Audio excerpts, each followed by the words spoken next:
You know, you always sit down and you make a script for these things that you want to say. And when we first came here,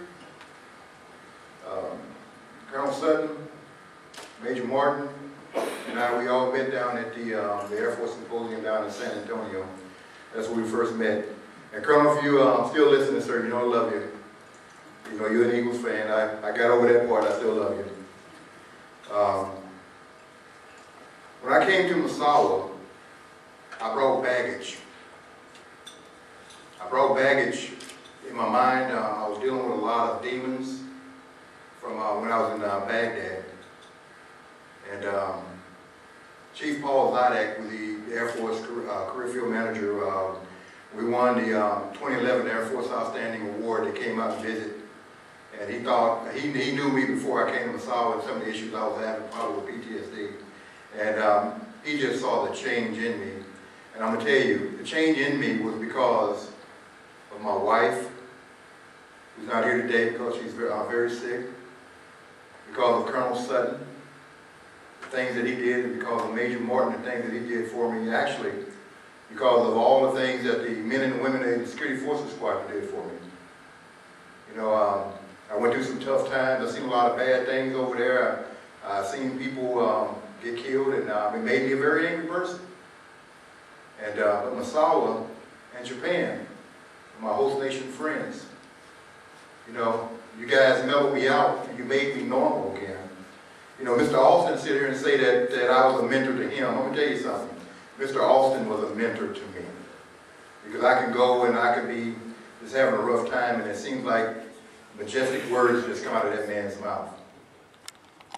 And, you know, this is one of these things where, you know, I promised myself that, you know, I'm a bleed out guy, you know, I don't like to get emotional or anything like that, you know, I want everybody to see me as being a tough and rugged guy. But, you know, like with Senior Reinhardt, what he just said, yes, I feel like I'm losing a lot of friends.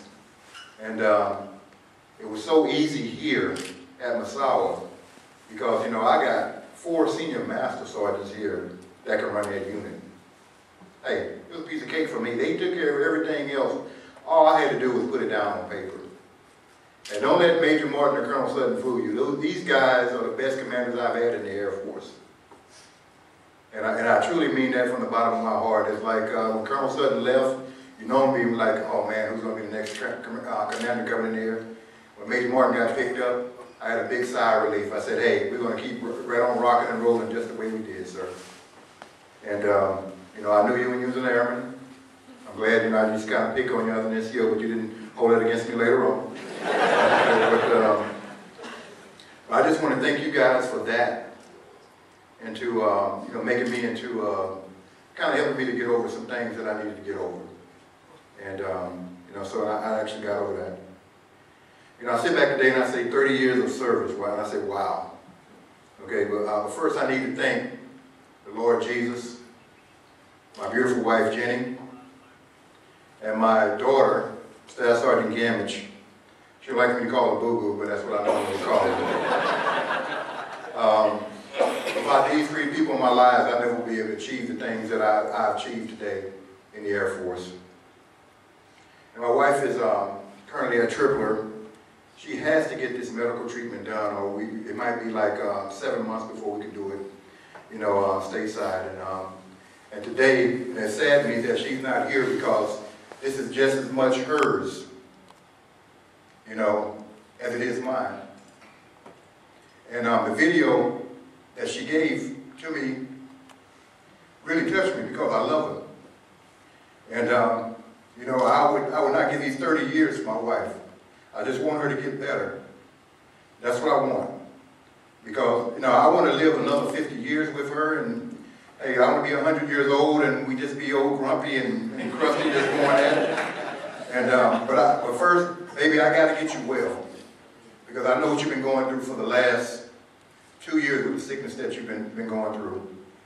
And Colonel Haskey, I want to thank Dr. Hackett and Major Williams over at Primary Care, because for the last 3 or 4 months, they've been personally working with my wife to get her to the point where she's able to go out and get this treatment today.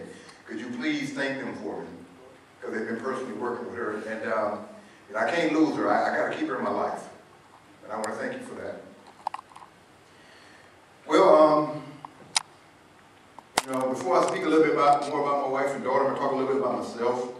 You know, I like to read a lot, and I'm going to start off with this and see if anybody can get this.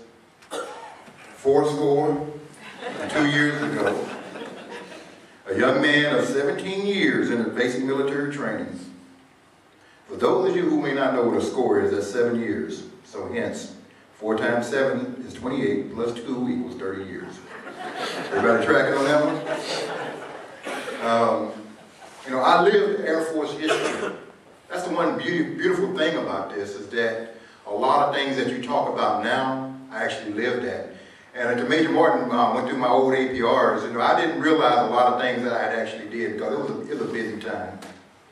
I was stationed in the Philippines, and I was part of the unit that secured President Ferdinand Marcos after he was deposed from the position of President of the Philippines during the popular People's Revolution.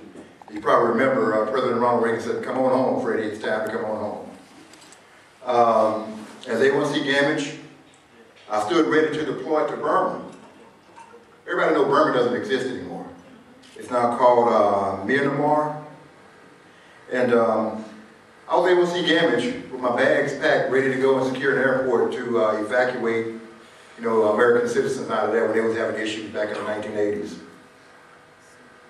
You know, I stood guard and protected my air base after President Ronald Reagan ordered the bombing of Libya in response to terror attacks. So this is history. I stood guard and protected my air base after terrorists attacked the Twin Towers on September 11, 2001. You know, I deployed to Southwest Asia twice, culminating in the year-long deployment which I had in Baghdad, to where I probably led some of the finest security forces members ever known in a tough environment of patrolling outside the wire and having to work with people who was possibly trying to kill you. And we lost one person, that was Staff Sergeant John Self, and it still stays in my memory. And actually, after we came back, we lost Airman First Class Anthony Mena to an accidental medication overdose. He couldn't deal with some of the things that he saw there, and he was actually had been medically retired off of active duty for those issues, and I know his mom very well, Miss Patricia Mena. In fact, she is my friend today, along with her husband, Willie. We keep in contact. You know, she gave up a lot. She's the kind of person that really, really touched me. Because she lost her son, and but still she goes out there and she helps the other Air Force personnel to understand how to deal with PTSD. So, you know, I've seen a lot and been through a lot. You know, finally I finished up the Security Forces Manager of the best medium-sized unit in the Air Force. You know, so that makes me feel good. And that wasn't me. Just like I said, we got outstanding leaders at all levels, from senior master sergeants down to the master sergeants, down to the junior NCO levels, down to the airmen. It seems like Massawa, if General Rothstein quoted Massawa as a leadership factory, hey, the 35th Security Forces Squadron, we set the mark, because we get it done.